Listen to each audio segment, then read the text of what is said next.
first win in since August, as a matter of fact, and it was in a fine fashion, particularly. We'll talk about the Chelsea game and what was different for Pochettino and his side as they went in to win the game last night. And of course, we'll take a look at how they can build on this momentum and get a lot more consistent in the coming days.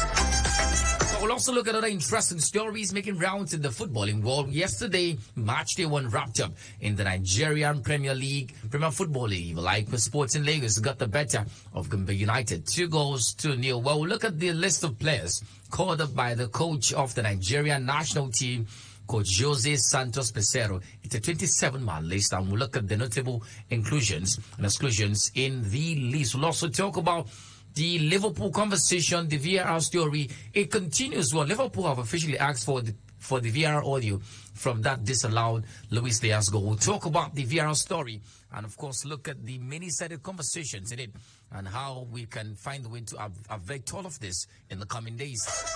And by the way, the UEFA Champions League returns later tonight for another glamorous night of intense, glorious action in Europe. And, of course, we're respecting top games. Well, top of the ball is Napoli taking on Real Madrid. Manchester United take on Galatasaray. Lens welcome Arsenal. Just a few of the games expected later tonight in the UEFA Champions League. We'll take a look at this and so much more on the show this afternoon. Good afternoon, ladies and gentlemen. In case you're just joining, welcome to the Football Fans Attack. It's live and exclusive to Planet Radio 101.1 FM. My name is Marizona, reporting for duty this beautiful, bright Tuesday afternoon. Expert company of top men here, Blyden Okem, the skipper of the side, and of course UT David. Together will do justice to what's in the plates. You can, of course, be a part of the conversation. The phone lines are 090-2223-1011 and of course 0817-624-8565. You can also join us up through the Facebook Live. We're streaming live on the Planet Radio 101 FM page, the one with the blue tick. Go there, like a Facebook page, and of course follow us up as well as comment on the live feed. So we take the comments in the course of the show. And we're also back on Radio Garden. So if you're out of town and you want to track Planet Radio, just head to Radio Garden and search for Planet FM with you, and you see us there and you track every single thing we're doing at the frequency of choice.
I just want to see these particular names who haven't really made their debuts for the national team also contribute their own quota. It is the international friendly, so this should actually be a time where we get to experiment these players, and moving forward, we can also see their quality. Now, Blyden, basically, the first and second captain of the side are not here. Ahmed Musa remains the national team captain. William Trosekong, the vice captain, is not also here in this squad for the two friendly games. Are there concerns, or should we start thinking of life after them? I think it's beginning to be that projection. William Trosekong, the moment he went to Greece, you know that he's moving towards retirement, and that's the conversation moving forward. Ahmed Musa has been a long call. Many people need Ahmed Musa to leave the national team. I've been one of those, because he's been no intent to call you show Blyden. Trosekong is just 30, 1993. We know, but come on, it's a friendly.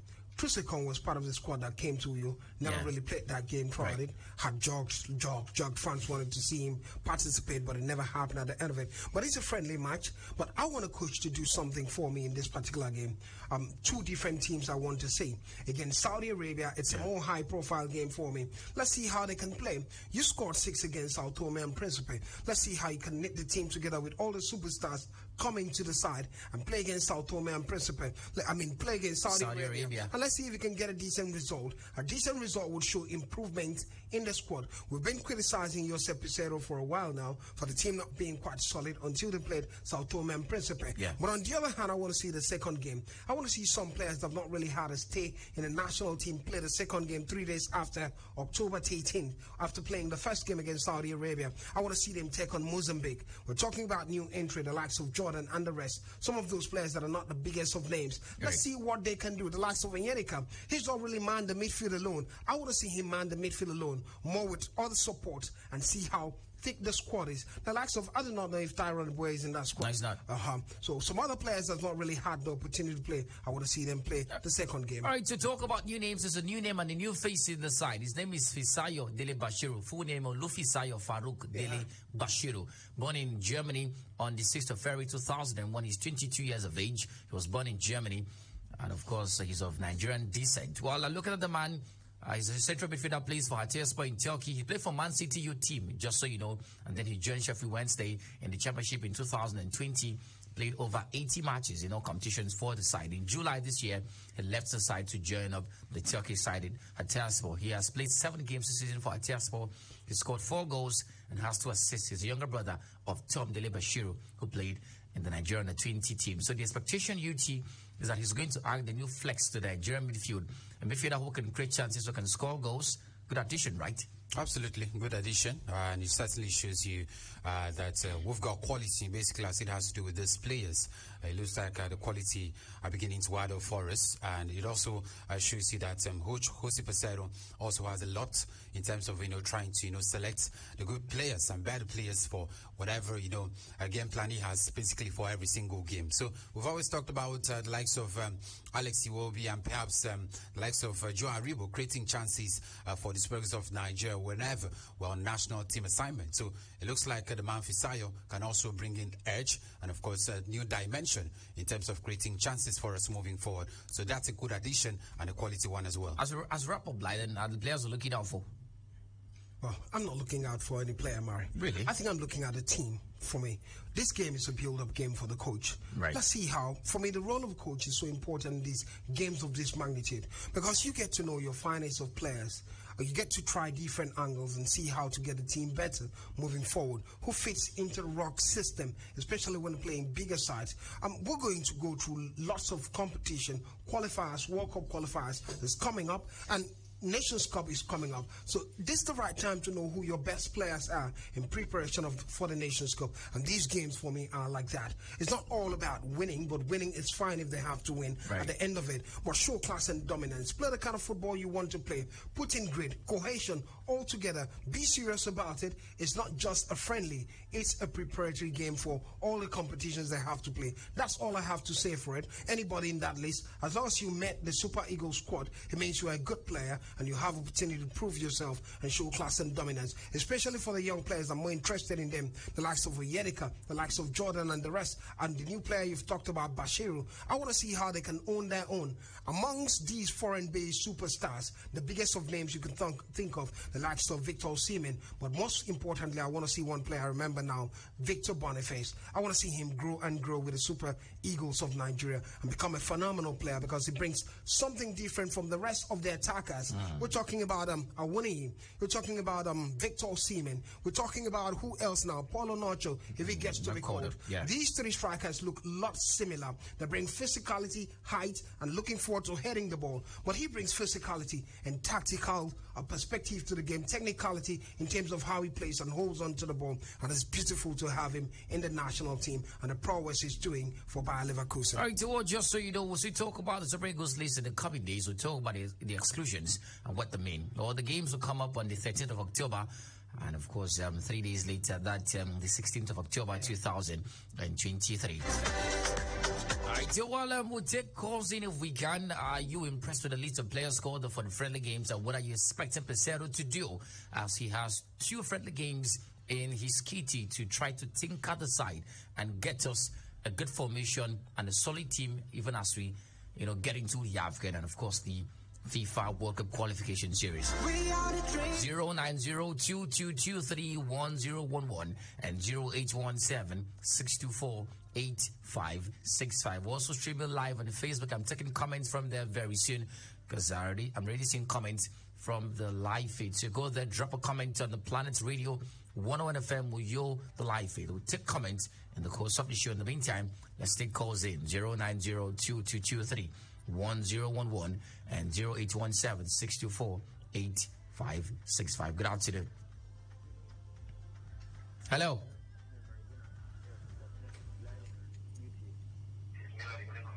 Welcome, Melody.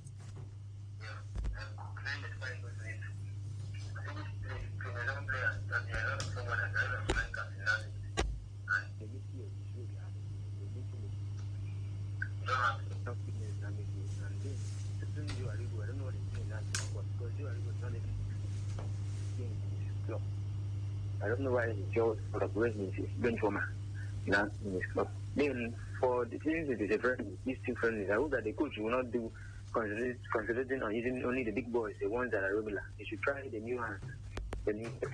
All right. And then also, yes, Bright to say someone. I like that the fact that Bright to say someone is called back to the squad. But I don't know why the Gent striker, Ogi Toban, is not in this squad. Yeah. If Gary can make this squad, then give Toban space to be in this squad because Give Toban is playing regularly. Thank you. Thank you very much. So it's a friendly game. This is not the squad for the Afghan. Don't be scared. Good afternoon. Welcome. Hello, Mary. Tallest on the line. Good afternoon. Good afternoon, Tallest. Mary, better already the squad for the friendlies against Saudi Arabia and Mozambique. So what I want you to do is for you to start now and know the right player, do the team for AFCON. Because there's no explanation that one will give to me that the kind of players Nigeria has across Europe, home and abroad, that if he doesn't win AFCON next year, that man, if you come back from Ivory Coast, you just start from there and going back to Portugal straight away. If you haven't come down to Nigeria, you should be going back there. So if you start building his team, the kind of football you want his team to be playing, not the kind of every time have say that you come to end the era of the club and Guardiola. No, we don't want him. All right. Build your own system of football. So that anything you come against, we'll be afraid of you. Thank you. Thank you. Thank you very much. So let's on the line. Pastor Tony Akpan, good afternoon. Welcome to the show. Leiden and Arizona, good afternoon. Welcome. It's Pastor Tony Akpan. I'm calling from Switzerland. I am the coach of the Super Eagles have called up good players to the team. But there are 2 persons excluded from that team, which I am not very happy. First and foremost, Gibbs Urban. We needed to see this young man because he's been scoring goals upon goals where he's playing he's in the league abroad. And also this other guy who plays in Portugal, who was called to the team the last time, but this time he did not play. He was in the team, but this time around he has been left out. He's not been called to the national team for a very long time. So we were happy with his return to the national team. Please, I don't know if you can remember his name. Are you talking about Kelechi Wakali? No, not Wakali. He plays in Portugal. Zaidu Sanusi, right? Left back. not Sanusi is a defender. A defender. A defender. The only defender called up. Plays in Benfica. Are you talking now? Two people in Benfica are in Portugal right now. There's Bruno Yemachi, Boavista. Then Chidozie Awaziem has not been called up in a while. Not those ones. This one is a defender. He's a first king. He's a Tyrone Eboué. Tyrone Eboué. He left Portugal a long time ago. He's in Italy right now. Oh, he's in Italy right Yes, now. he left Portugal a long time ago. Okay, he's an absentee this time around, which I'm not happy with. He should have called him to the national team to see what he can do to that defense. All right, thank you. The other players are okay. For my team, Chelsea, it's been a very long time. They've made the fans happy. I was so happy yesterday, and I believe that momentum, it would be good if they can maintain that momentum. I wish them the best of luck. Thank you very much. Thank you very much.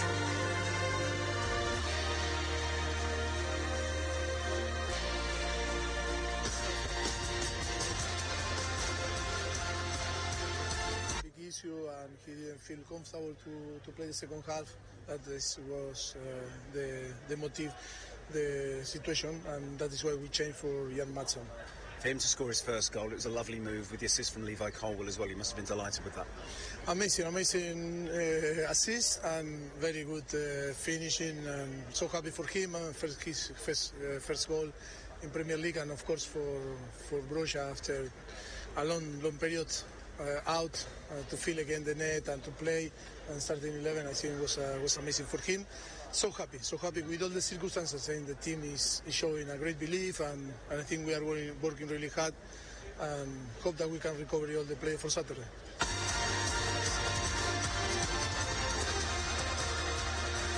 The proud manager, Mauricio Pochettino, talking yesterday after Chelsea got a victory. Well, just in case you never watched the game and did not track the scoreline, Mikhailo Mudrik's first goal for Chelsea and a strike from Armando Broja saw the Blues beat Fulham for only their second league win of the campaign. Mudrik has had a mixed time at Stamford Bridge, signing for £89 million from Shakhtar Donetsk.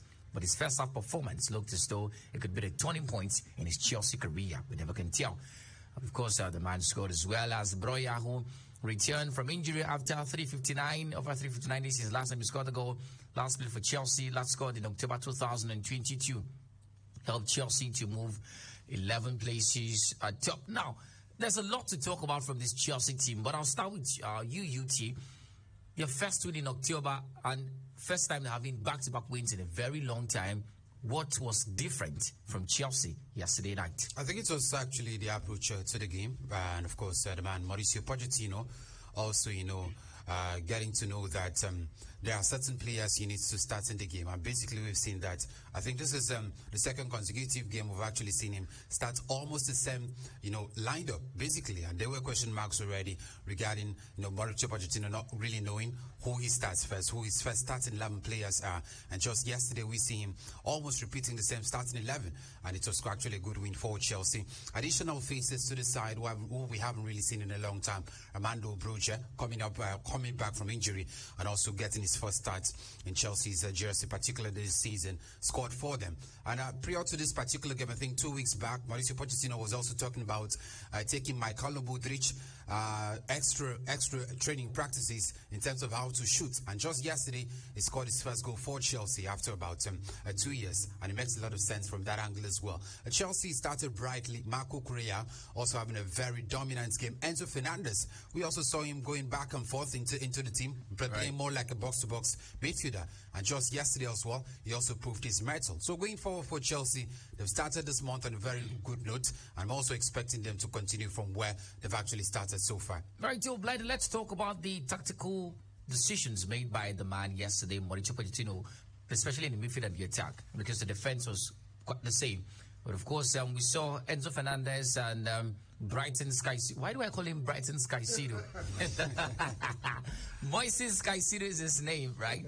And of course, played like a 6-6, and Conor Gallagher was given that much talked about free role to roam in the attack and get more involved in the box. Yeah, and he was the captain of the day. Yeah, he was the captain of the side. Young captain. Definitely, it was good to see him captain the side to win. Of course, we saw Mikhailo Mudryk start. Cole Palmer started for Chelsea as well, and Amando Broya. Well, how much did these decisions affect Chelsea's game yesterday? Before I talk about that, you keep calling me the captain. I've got no armband. I was so impressed with the lad. Each time he gets to talk to armband. It's a feeling. It's a rare feeling. It's a rare feeling. Trust me. Such a feeling. But it was a wonderful time. But let me start this conversation this way. 2 games, he's taken Conor Gallagher out of the base of the midfield, and Chelsea have won both games.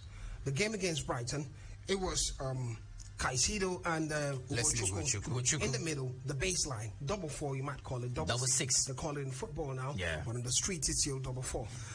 And then this particular game, you saw the way they played. Just to see if he's been listening to the conversation, because I've always said it. Look, you cannot be playing Conor Gallagher in the base of the midfield and expect him to perform. He doesn't move the ball quickly. Yes, it's physical. He's doing quite well. Take him a little upward. He was basically fantastic yesterday, especially in the second half. I'm talking about Conor Gallagher. Charging the number 4, the opponent's number 4, every single moment of it. First half a little sloppy, but second half he felt like the captain doing the classy thing. But Marco Cucurella, next game for me, has been quite dominant. This man is better a right back than a left back. Absolutely.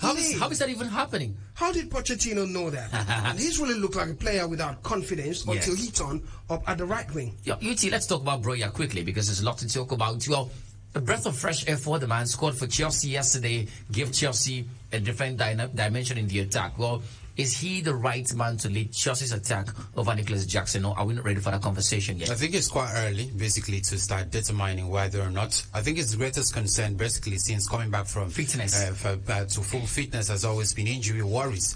I could recall back at Southampton 2 seasons back, it was quite decent for him, but since coming back to Chelsea, it has always been injuries upon injuries. So the level at which he appears regularly for Chelsea determines how fit he's actually been every single weekend. Yesterday, I heard he was, stopped off due to precautionary measures, looking at the fact that he hasn't played 90 minutes for a very long time. That's why he was stopped off, not that he was injured. So let's see how far he can actually keep fit, and from there, we can actually determine whether he leads the line ahead of others. Maurice, Nicholas Jackson is so important to Chelsea. The way those runs, those movements, I believe if Chelsea are consistent with his baseline structure, he'll get even better because... Irrespective of who's the attacker. Yeah. I saw the performance yesterday. We're talking about Mikhailo Mudryk also playing quite well. You could see they were able to wait up front because from the base of the middle, they were kicking the ball quicker, taking the ball up front at a faster pace, and keeping the opener at bay when they're counter-attacking. And it looks beautiful. But when you talk about Nicholas Jackson, he's a decent footballer. He does so much work. Yesterday, surprising for me, the coach never started the back man.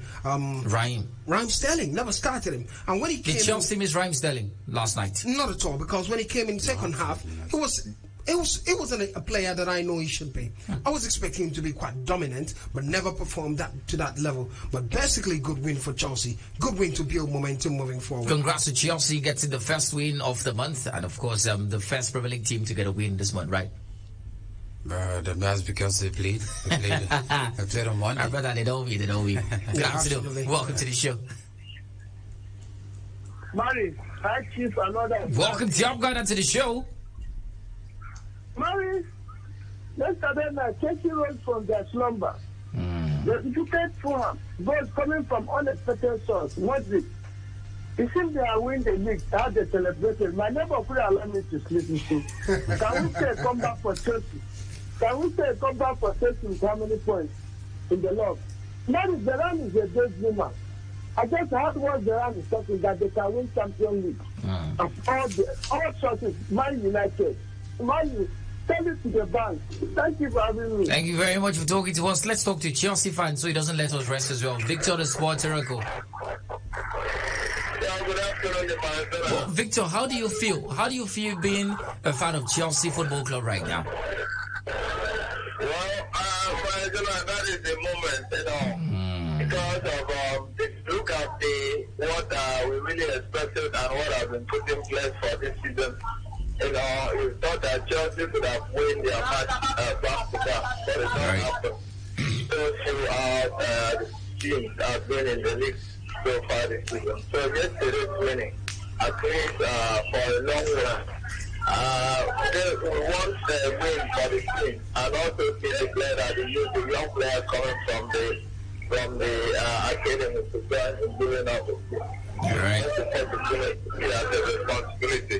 So I think I'm pleased for the friendly game that Joseph Petroleum in preparation for the AFCON. It's going to be a nice time. I really need it to find out how to approach the understanding when we go to the AFCON. That's my perspective. Thank you so much, Victor, for talking to us this afternoon. Well, guys, let's cross over to the red side of Merseyside and talk about something really interesting. Well, the latest story, and it's building from the weekend where we saw that very criminal, crazy call. And of course, the Luis Diaz incident. Liverpool have asked the PGMOL, the referee body in England, for audio of discussions between the match officials in Saturday's 2-1 defeat at Tottenham. The VAR did not overturn an incorrect decision to disallow a Luis Diaz goal for offside. PGMOL, the governing body of referees, said the decision to rule out was a significant human error. And well, just in case you don't know what's happening, let's go back in time and look at what actually happened that Saturday evening. The game was goalless when Luis Diaz's 34th minute strike was rolled out on the field for offside. The decision was incorrectly upheld by the VAR, with play cleared to continue despite still images showing Cristiano Romero playing Diaz onside. Now, it is understood that the correct procedure was followed for the offside decision, but the mistake was down to a human error.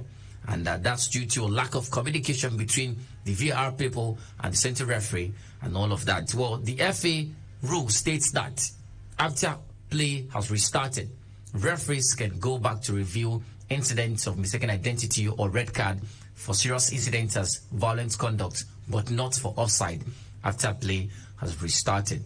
And of course, well, there in England, the VAR man and his assistant Dan Cook have been stood down. Now, Blyden, Liverpool, yesterday they said they were going to explore options, to find a way around, in my words, getting justice, right? But just to talk about the context of the situation, because we got a clap at you yesterday, that the VAR had checked and seen that Luis Diaz was onside. Yes.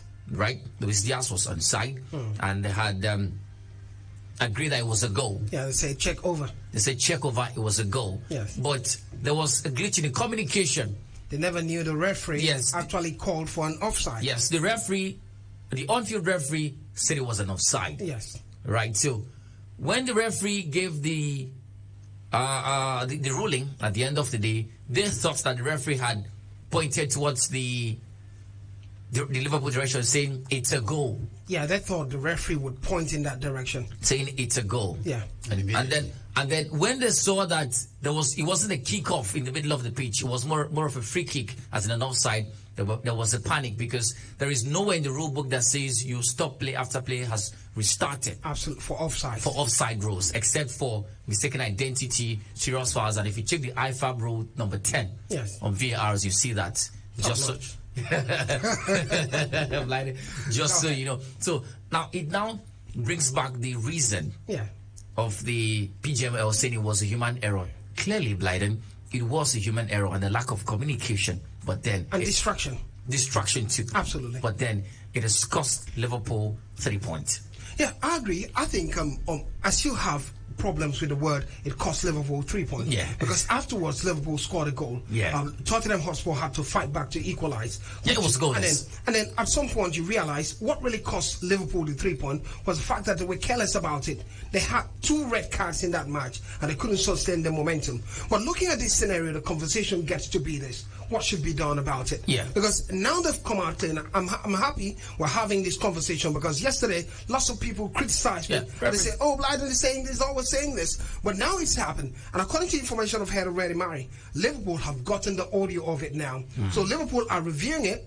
Howard Webb had handed the audio to Liverpool, and they're reviewing it. And after the review, Howard Webb and the PGMOL will send out the audio. Yes, it's sad this is happening, because the conversation would be, why always England? And many people are looking at it now. Do we know? Many conversations are building up now, Mari. Right. Some people are even saying, the likes of Christian Pulisic says he doesn't like VAR. VAR is not helping the game. He loves it when a game has been played blindly. But on the other hand, we know the advantage of VAR. Now, definitely. Well, UT, let's also talk about, because in the context of the situation, yes, the VAR guys realized that there was an error from their part, but they could not signal to the referee to stop play because there is no provision for that in the rule book to stop play for offside rules. So now this is a groundbreaking situation. So could the VAR rules be changed as a result of this, so that in subsequent situations where there is a similar incident where there's an offside situation, there's a miscommunication between the VAR booth and the referees can be called to stop play and go back and review the incident to stop something like this happening in the future? There have been suggestions as such, basically from pundits and of course also fans as well, because it beats my imagination, basically because you had 5 persons in the VAR room. They also knew that that wasn't an offside, basically, and then the referees pointed at free kick. So at that particular point in time, they also knew basically that the referee thought that it was a goal. So after play restarted immediately, they couldn't help. They couldn't do anything because the rule states that you cannot review that incident after the play has already started. And it looks like the play started quite quickly, and they knew quite late. So for me, I think basically that particular rule should be reviewed. That if offside cases which are not clear and the play has actually restarted, the referee should have the right to go back, look at the scene, stop play rather, look at the scene, look at what happened, and make that decision. Or understand basically that human errors are quite inevitable. However you want to look at it, even if we introduce semi-automated technology to look at these rules which was used last year during the FIFA World Cup, there is definitely going to be human decisions in this technology. But when it happens over time and quite often, that's where it actually sparks question marks. So for me, I think this rule should be reviewed. Right. That when play has started, the referee still has the right to go back, stop the play, go back, look at the scene and make his decision. 2 questions, Blyden, for you. First of all, now people are saying the game can be replayed. Now, for the record, there has never been a time in the history of English football where a game was replayed due to a referee decision. It has never happened before. Absolutely. The last time a game was replayed was in 1999, Arsenal Sheffield United, and it wasn't a referee decision. It was basically a case of an injured player, and Nwankwo can remember the game, took the ball in and all of that and scored the goal. So Arsene Wenger as the Arsenal coach, had to give in for the game to be replayed because he felt it was injustice, particularly. So it's not happened before. When you look at precedents, at this point, what would be done to pacify Liverpool as a football club? Nothing, basically nothing, Murray. That's it for me. We've seen mistakes happen in football over time. And we go back to say, games get to be replayed because a referee made a mistake. We're going to have that call every single time in football because referees are bound to make mistakes. So what exactly is the, I was trying to read the Liverpool statements. They said 4 core things because I was questioning the decision to request for the VR audio if you can do nothing. Well, basically, I think it was about the certainty of the comments of the referee from a Liverpool point of view. Because they felt bad, they thought probably the referees, the VAR, had something against them. That's basically the way I saw it. And they're looking at it and said, let's have the audio. If you're saying the truth, let's prove this thing. And basically, they've given the audio now, and we're waiting for the review of the audio to be out. At the end of it, we have a conclusion. I think the best that could be done from my standpoint, Mary, is this. Because when we look at other calls, referees can upturn, only offside. Yeah. And we see it happen time and time again. The referee gets to the monitor to look at some of these calls, but never get to the monitor to look at an offside situation. Because it's more like a technical thing. They're looking at different dimensions to give you an outlook at it. So for me, the solution at the end of it is let the referee go to the monitor when it happens like that. You need to upturn it. How about something? Update the rules. How about something, right? If we can have, because now, let's talk about the UAE situation because there's also a conversation that these referees traveled to the UAE to officiate a game and came back 2 days later for this Premier League game. So what I don't want to link that in, but what I want to say is if these English referees can travel out to officiate games, why don't England get the best referees across the world and get them to officiate in Premier League as well to reduce all of this nonsense, UT? Well, they feel that basically they have one of the best referees. That's how they feel. That's why they won't order other referees. Obviously, they do not. That's nonsense. They do not have the best referees. It's certain. How many of them make it to the World Cup? No, Mary, get my points clear. I think that's what I feel basically because You can't stay here and have your referees travel out to officiate other games, and then you can take Come on, we have referees in Italy are doing a lot better. We have referees in Germany, Netherlands. So we have referees all over. So I feel basically they feel that they have one of the best referees in Europe, and that's why they do not want to hire any other referees for the it's a cultural thing so far in Europe. Yeah. Because you go to England, you don't see English you go to Italy, you don't see English referees officiating. You see Italian referees. Go to Germany. It's been more of a cultural thing. We've got our own. But it doesn't make sense in football for me. If football is a universal sport and you can play by your players alone in the squad, you can have only coaches from England coaching England. You have coaches from other countries coming. Why not the referees? That's the conversation. Maybe you can make football better, more developed. You have the best hands also coming once in a while. Even in our universities, we have contract professors go to teach somewhere. Yeah. It could be that kind of situation for them. And I want to see that happen in officiating because it's a core element in the sport. While we protect the referees, let's also give them the backlash the way it is and see how to solve it. And this makes a lot of sense. Finally, guys, let's talk Nigeria. Let's talk about the Nigerian situation if this was a Nigerian thing. Sanctions. Now, but we know that the referees at the VR booths have been made to stand down from this weekend's games. But that looks like a slap in the wrist. Because obviously the lack of concentration and distraction was on their part. So shouldn't the English FA introduce some sort of stiffer sanctions to referees when they're found wanted? I think that would be quite much. Basically, that's it for me. To be quite much on them. We're talking about human errors. You can't rule out that facts, basically. So I feel it doesn't make any sense if you're bringing out stiffer sanctions. When you say human error, you're making it too ambiguous. In the context of the situation, the referees lost concentration. They were distracted. Your referees are humans. Come on. What are we talking about? But I understand the point he's making because you look at it. The job of a referee is a delicate job, Mari. Yeah.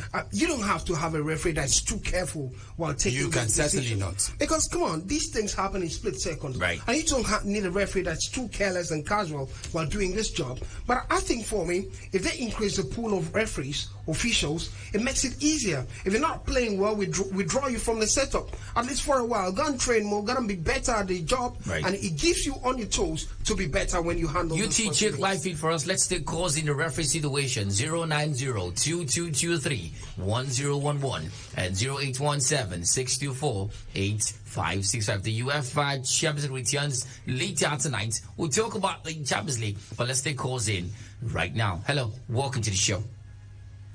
Hello, good afternoon, Maradona. Welcome. Name and location. Good afternoon. Good afternoon. From Midnight in Calabar. Welcome, Victor.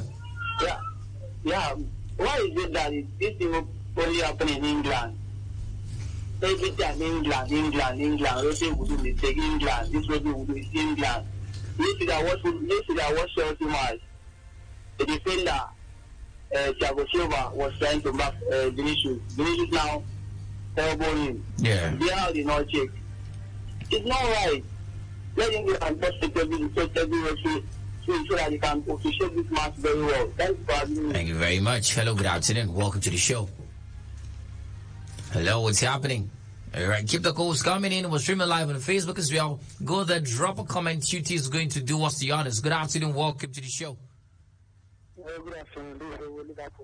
Yeah, we're Liverpool. Welcome. My brother, see football. One advice I don't give football lovers. I see the way they are. Abi? Who support emotionally, they support team, benefit them of them. All right. Thank you. Support team, Thank you.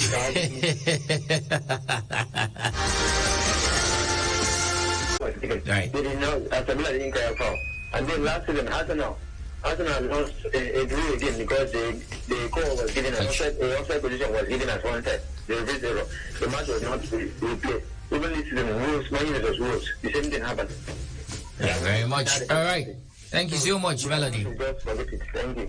You know the shocking thing, Blyden? What? Liverpool gained 9 points from VR decisions last season, the second highest amount in the Premier League last season. Let's talk about the Champions League unity. Well, Union Berlin taking Braga, Salzburg taking Real Sociedad, Inter, Benfica, PSV taking Sevilla, Copenhagen taking Bayern Munich, Man United taking Galatasaray, Napoli taking Real Madrid, and Lens who taking Arsenal. UT take us to live before we talk Champions League. Okay, Akani and Udol says, good afternoon, everyone. Now, why now? Well, I thank my team Chelsea for the wonderful win yesterday. Joseph Suberu says, Chelsea did a decent work yesterday. Just maybe we have turned the corners. Better days ahead. Looks like the network is quite not really pleasant at this moment. Yeah, but Kayoko Patoski says, good afternoon, Planet Sports. I want to congratulate my team Chelsea for beating Fulham yesterday. It was a very good outing. I prefer Broya more than Jackson in that forward. He has confidence in dribbling, and Sanchez skip back to back clean sheets. Let the coach continue with that formation of Chelsea. Valentino Haneme says, good afternoon, Planet Sports. Blue is the color always. Thank you so much. We're back on the phone lines. Good afternoon. Welcome to the show. Hello, my name is Emem. I'm calling from here. Welcome, Emem. I remember one time that Liverpool, you play match. Record after referee as going to find out what record them back to come and play penalty. That match yesterday was outside. They are partially officially like they always support one. Thank you very much for talking to us this afternoon. Well, Blyden, as we said, to bounce. Napoli taking Real Madrid on arguably the biggest game of the night in the Champions League. And of course, loads of interest in that game. Victor Osimhen was benched in the game against Lecce, came up from the bench and scored a goal, by the way. Real Madrid got themselves back into winning ways over the weekend. A 4-0 victory, a good way to prepare for this game. Where does this game go? Yeah, it can go either side. But you look at Napoli, there've been lots of trouble in that camp at the moment. Victor Osimhen, big man, they're looking forward to. He could be the difference. He can head the ball, and he'll be looking forward to score his 65th goal for Napoli tonight if that gets to happen. But we're looking at an opportunity that comes in playing against the top side, those that know how to play the Champions League, Real Madrid. Difficult game for Napoli. Oh, Man United. Napoli beating Real Madrid. Right. Man United taking Galatasaray today. Should be Galatasaray taking the lead, basically. Look at the quality. It should be. Look at the quality of the side. There's this calmness that comes with conviction. Mauri Cardi. No, probably being on the safe side. No, maybe No, side. we should say you should face the reality. Welcome to the show, football fan. Hello? Yes, welcome. This is Ronnie that I'm calling back. 25 seconds, I beg. Let me make one thing clear. Please, we are not crying. We know that we will come back. But what I'm saying is, when you reach your turn, don't cry. We will not want you to cry. All right. Because you don't choose, you normally cry. Arsenal normally, and besides, if they do you, like what they did to Manu, the end result is not okay. So thank you for having me. Thank you very much. People have done this thing to cry at. Not cry, you know. People saying you. Marizona, I know you cry, you. All right, so good afternoon. Welcome to the show. We're set to bounce. Hello. Yeah. Good afternoon, Mari, Blyden, and UT. This is Johnson, the Copite. Oh, the Copite. Welcome. Yeah, Mari. As far as I'm concerned, what Liverpool, for me, is a waste of time and energy. Those guys have done the damage already. They won't be able to give Liverpool the 3 points. Blyden made a comment about Liverpool scored first. If Tottenham scored first, Liverpool would have equalized with that Diaz goal. And had it been Liverpool scored Tottenham the second goal, I don't think it would have been very difficult for Tottenham to come back. I know Liverpool very well. Ever since they began this season, they have done so. But those guys really destroyed everything when they Thank you. Thank you very much. Thank you. Thank you so much for talking to us. Let's just part ways with this call. Good afternoon, Walker. Hello, good afternoon. Yes, 25 seconds. Go ahead. Name a location. My name is Timothy from Omar. Go ahead. Timothy, welcome. I want to comment about my team Chelsea for the victory yesterday. All right. I think they did very, very well, and I urge them to keep on playing the sense that they play yesterday. All right, thank you so much. Thank you so much for having us from Omar here. All right, Till Blind, and that's it for the show. Thank you so much. It was a good show, right? Yeah, always a pleasure. Definitely. Bring my armband. Thank you so much, Titi, for being a part of it right now. Video Talks comes in with the news on the hour, and from there we'll have the Planet Rush show, which you take us through what's happening in the entertainment scene. Have you seen that Phil video? Oh, the video. He made us enjoy that stuff. Well, we'll talk about that with Vina in the course of the evening. Do all to have a lovely Tuesday. My name is Marizona. I'll see you tomorrow. Ciao.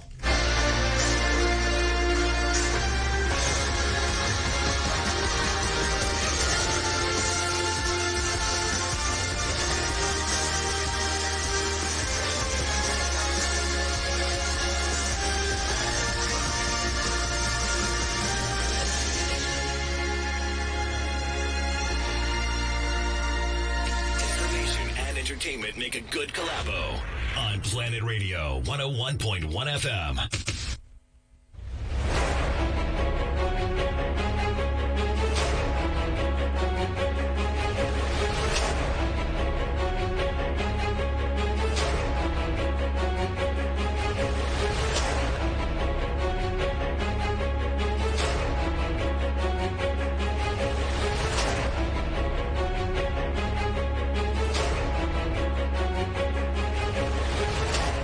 Day. This is the news update at 4 on Planet Radio 101.1 FM. Federal government may reportedly sustain additional 315 billion naira in wage bill in the next 6 months for newly introduced allowance for federal workers. Meanwhile, federal government develops national diphtheria laboratory as cases hit 8,406. Nigeria Employers Consultative Association commends federal government organized labor on resolution. Senator representing Delta Central Senatorial District at National Assembly, Ede Dafinonia, urges federal government to repair failed federal roads of Sapele, Benin Road, in Ethiopia West local government area of the state. 7 rescued, 27 missing as boat reportedly capsized in Niger State. Illegal oil refinery explosion leaves at least 18 dead in River State. On the foreign scene, World Health Organization says over 100 health workers died in Libya floods. While in sports, in preparation for 2023 and 2024 Nigeria National League season, over 40 referees passes national fitness test. And that's the news updates this hour. I am Davina Praise. Omang.